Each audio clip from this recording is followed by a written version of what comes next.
What's up, YouTube? Just figured I'd check in after I got my new plants in and stuff. Give you guys the once over real quick. I was about to mist, and then I was like, yeah, I should probably make a video first. I think it looks a little clearer on video when it's not as humid. It seems like the plants pop a little bit more after you mist, though. So I'll show you a little bit of the difference. After you get the water sitting on there, especially the fern, like anything super green like the pothos in the back, starts to pop a little bit more, I feel like. But then you get all this stuff all over the glass, and I feel like it kind of messes with the camera a little bit sometimes when it's super misty in there. I can almost see it with my naked eye. But anyway, so I got a bunch of mosses in, and I got, as you see, a little lichen here. They did all come labeled, so I could have shown them all off what they all are, but that's so much extra trouble, and I'm working a lot of hours right now, so I'm just kind of, this is a hobby thing. Just, you know, I'll tell you the ones that I remember anyway. But this, I definitely remember the name of this, the red-capped guys here. Get you a close-up for Sid out there. The red-capped guys are British soldier lichen, and then I believe the other one they call like reindeer moss or something like that. But it is also a lichen, but I do believe like the generic name is reindeer moss. Sorry, I was looking at my cats. And then here's some new moss I got. I cannot remember what this guy's called, but I mean it's basically like any of the other types that you see like this, that's really like a little poof ball. Some of the other ones that are a lot lower are the ones that I collected from the forest and stuff like that. They weren't grown out quite as nice as these ones are. It also hadn't rained out there in a while. These are old mosses, but I'm just showing kind of the growth of all of them. Now this is new. This was delicate fern moss right here. So this basically kind of looks like the stuff I got from Ferncliff, which is this right here. They look like they're pretty similar, or no, the Ferncliff stuff's right here. And it's got like a little more dirt kind of in it, but you can see like the shape of the moss leaf is like a little fern leaf almost, like these guys are. So they call that delicate fern moss. And then let's see, what are the other mosses that I got? That one was one that I collected from the forest already. Trying to remember. Oh, I put a chunk of moss back there. I believe that was also delicate fern. I may have just had 2 chunks of it. That's some sphagnum right there. Point at it. This right here. It's some type of sphagnum. I'm not sure. I don't think it was the rainbow colored sphagnum. Maybe it was red sphagnum. And then this one right here that's coming out of the top of it, that's snowberry. I'm not actually 99% sure that's not a moss, but it's some type of low grower that they've got mixed in with the mosses. So I just kind of am letting it do its thing. And then I'm gonna have to grab my flashlight in 1 second because you can't see. I have the light set pretty low. I went back through and readjusted my lights after kind of seeing what they were gonna do and like feeling what the heat's gonna be and stuff like that. I want to be able to use that basking bulb at least a little bit, because the gecko does seem, he's not up there right now, but he spent quite a bit of the time, I'd say like 30 or 40% of the time he's been in here, he's spent somewhere in that upper right hand corner, which is where I had the basking bulb before. I've moved it now because I'm going to move the whole tank over to here. And just a little rack that I got from Menards, muscle rack. I think it was like 70 bucks or something. And I just didn't put the top shelf on it. That way the terrarium has a good amount of room without it being too high. And then I just spray painted. This is particle board. And I normally wouldn't really recommend particle board for like an aquarium, but this thing's not quite as heavy. It's a pretty big terrarium, but it's not really that heavy. I don't have any rock at all in it. It's all like light substrate mixes and like the false bottoms charcoal and stuff like that. So I think it should be fine. And I've got it positioned, like I'm gonna have the terrarium over to this side, so I've got it positioned to where it's gonna be over the metal, you know, over the outside, other than that outside edge. So I think it should be okay. If I see any bowing or anything, I'll do something about it. I could run, like I could get like some real thin like furring strips or something and run across here just to give it some extra support, or like get like a thinner sheet of particle board, I guess, or plywood. But kind of a lot of work for me to cut all that stuff down if it's going to be fine without it. So we'll just see how it goes once I get it. I'm going to probably put it on it today. So I got the heat lamp sitting over here for now until I get it all rigged up how I like. And it's been warm the last few days. It was getting real cold. I had some people ask like, hey, they don't really need heat. It's gargoyle geckos need maybe like a small amount of basking light, but not as much as a lot of like leopard geckos, for instance. But as far as like New Caledonian geckos go, most of them can have basking or not have basking, and it's kind of up to you. And it is a little harder to supplement basking in those type of species because gargoyle geckos, the type of gecko that I have, for instance, and like somebody in the comments was saying they have a crested gecko, they're a little different, but like gargoyle geckos also don't like it to get too hot. So I am gonna have that hooked up to a thermostat. I got the thermostat on the way right now. First couple weeks I can monitor it, it'll be fine. I just make sure that if I'm, you know, gonna leave through the middle of the day or something, I just check it, make sure that make sure it's not, you know, over like 80 degrees right before I leave or something like that. I would probably turn it off if it was already over 80. And I have a infrared. So like right now, this thing's really pretty cool, but the light, it's pretty early in the day, so the light just came on, so it should start warming up a little bit more. So basking up here is only 70 without a basking bulb. And then as you go down into here, it's already, you know, 65 down in here, which isn't going to hurt a gecko for nighttime temps or anything like that. It's fine. But they do appreciate a little bit of basking, and the reason is because that's energy for them. All reptiles need some amount, or I mean, maybe not all, there's probably like some exception to this, but for the generality, reptiles really like heat and light, and that's how they get their energy. And then as they get energy from the heat and the light, they're going to move around more throughout the day. It's going to make them more active. It's going to make them happier, basically. They're going to show more color and all this other stuff. And it's not like a bad thing if you don't have it, because there's not really a lot of diseases that come along for like New Caledonian geckos without basking, without UVB. But I have UVB, I have LED, I have the money, I have plenty of money to throw at this problem. I don't have to worry about it. So I'm going to just go ahead and do it, and I'm going to hook it up to the maximum. I'm going to put a mister in here, and I'm going to set up a really good misting system. It's probably going to be, I don't really think there's any misting system that a company makes that is good enough that it's going to make me happy, because I'm kind of, yeah.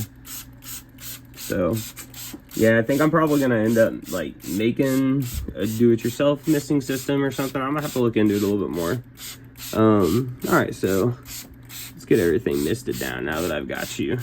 You guys see what I'm working with without mist here.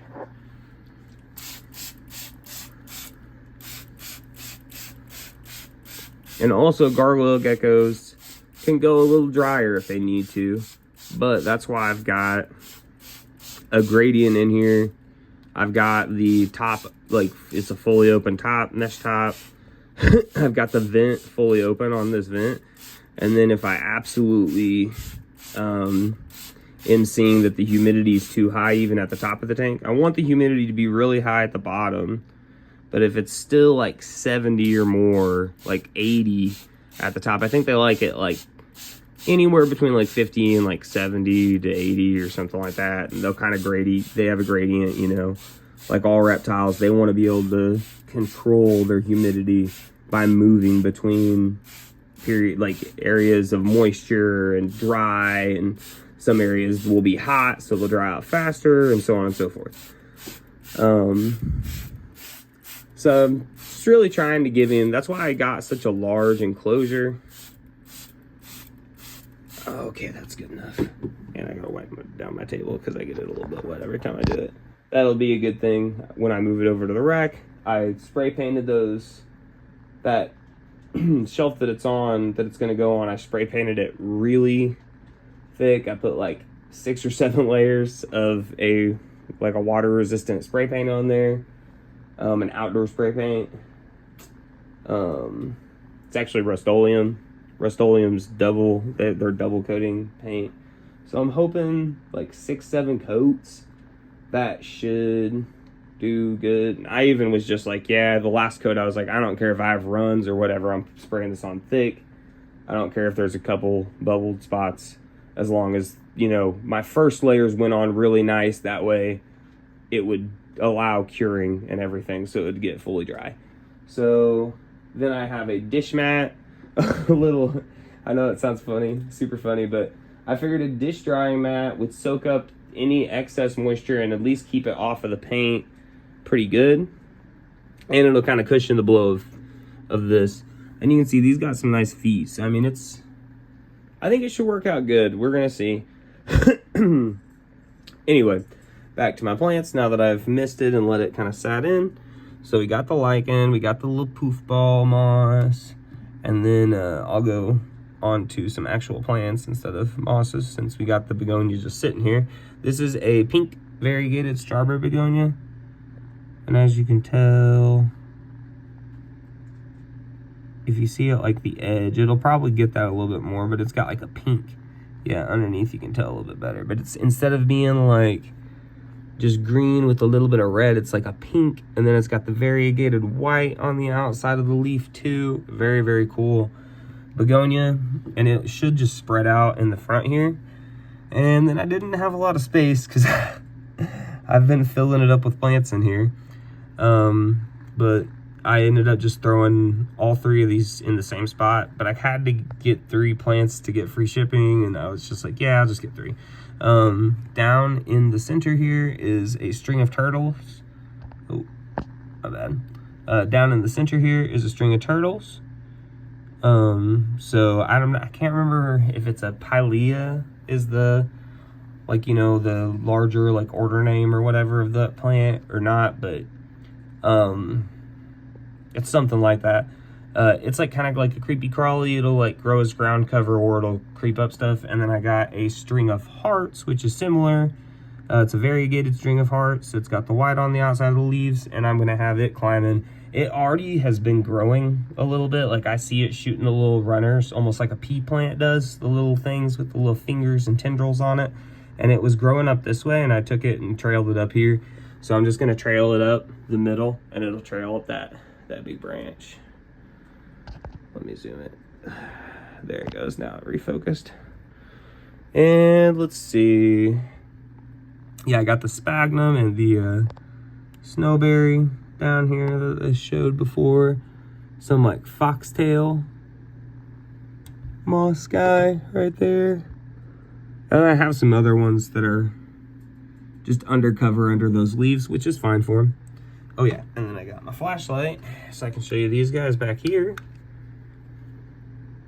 So these long term, you'll be able to see them a little bit better, but you've got, that's the Selaginella in the front, this curly, like with the red underneath it. And then you got a rainbow sphagnum moss right there. Oh shit. Okay, let's see if it'll stick. No, it won't stick. Not where I need it anyway. Well, you got a rainbow sphagnum moss right there behind that Selaginella, if you guys see that. And then that big green guy, that is some type of, I can't believe that's like a hair, some type of hair moss or thread moss, but it is very, very vibrant. Let me see. It's probably too misty to see from the sides. I should have showed it before. Yeah, you can't really see it too good from the sides. There it is, but I'll show it off next time from the sides. And then I got another Selaginella back there, and that's a greater whipwort, I believe they called it. And then I got some red poofball moss back there too behind it, if you can kind of make it out from this side. And then from this side, you kind of can too. Yeah, just long term, all this stuff will just kind of grow in and fill in all these little nooks and crannies through here and stuff. And then most of the other moss I got, like I think I put that piece there, and a couple of these pieces on this branch are from that. These ones I already had. Let me put a line up to those. There's some moss up there, some on that branch. Those are all still kind of growing in. But yeah, everything's growing in pretty nice. And I don't even know where the gecko is, guys. He's still hiding from me pretty good. I think I've been putting food out. Like, look, this is a full food dish. I didn't really mean to fill it that big, that much, but I'd kind of already, it already kind of had happened. There's my next attempt. That was a little bit better. He's close to adult size almost, so I think, I mean, he's not quite like a full grown adult, but like he's like the juvenile to adult stage rather than being like a full on juvenile. So I'm thinking he should be able to eat quite a bit. But yeah, I still haven't really seen him eat. I tried to toss him a dubia roach the other day, and he still ain't really having it. He was back here on this big piece of cork hiding, but he's not anymore. I don't know where he went. That was before, that was last night, I think it was, that I seen him there. He was there for a long time. And then the lights went off and he starts moving around. Yeah, I don't know. Hopefully, I'm hoping he's enjoying his time here. Seems like I'm doing everything right, other than maybe being a little too in the tank, I guess. He might be like, maybe a little, like, still a little too freaked out, I guess, for me to be even trying to give him food. I'm not really sure. Like, I tried to give him a dubia roach with some tongs the other day, and he was just like, no, I don't even want that. He didn't even move. He didn't move away. He didn't move towards it. So, I mean, it's not like he's, the only time he's really ever ran away, I've tried to touch him, like give him a little pet, like maybe like 2 or 3 times, but I think like twice, and both times he was like, nope, don't like that, I'm moving over here, and walked a few steps away from me. So, and then the other day I was putting in these plants, and he jumped to the front and landed. It's like somewhere up here, and I was like, yeah, we need to put you back in, buddy. I'm sorry. So yeah, they're definitely jumpers. I think this applewood's looking pretty cool. It's definitely a live wood, guys. So prepare for the stuff to happen. I'm sure that I'm going to get, like up here, it already looks like it's starting to happen. I'm sure I'm going to get some weird stuff happen, like mold, maybe, possibly. But I am completely fine with it. I am aware that it's going to happen. It's not going to hurt the gecko at all. I'll clean up if it's too much, but it's good with the ice pods and stuff. The live wood does stuff for them, and I mean, you can see it's got lichens and stuff growing underneath where I put the vine and the plants and stuff. So anyway, guys, that's a long ass video. So that's it. I'm pretty happy with the tank, at least. I hope the gecko ends up being happy long term. Oh, and I ordered, this is important, I gotta say this first. I ordered 25 Dairy Cow ice pods and 25 Oreo Crumble ice pods It's basically like kind of like a dairy cow, but smaller. It's a different species of isopod, but they do better in a more tropical setting than dairy cows do. But dairy cows will do okay in a tropical setting too, but they're just more of a tropical one. So I figured this way, if I have temperature wanes, then the dairy cows will do a little better. If my temperature goes up a whole bunch, then, you know, we kind of have some for both, and they can maybe habitate different zones. And then I already have temperate springtails in here, which is the only ones that Pangea had on their website, I believe. But I got tropical white springtails on the way, and I have blue Podura springtails on the way, which are like a species that kind of goes through like a bunch of different climates. They're kind of blue. They're not, I mean, you can't even really see them anyway. In a tank like this, you're never gonna fucking see them. Like, I don't even know if my other springtails survived. So, yeah, yeah, that's it. I'll let you guys know when I get all the isopods and springtails, and I'll show a video of me releasing them that time. It probably won't be very long, but I'll just show the video of just me releasing them. And then, yeah, I'm really happy with the tanks it's making my seasonal depression lessen, because I'll have this inside while the winter's out, and I'm so bad during the winter, guys. I need this. Hopefully everybody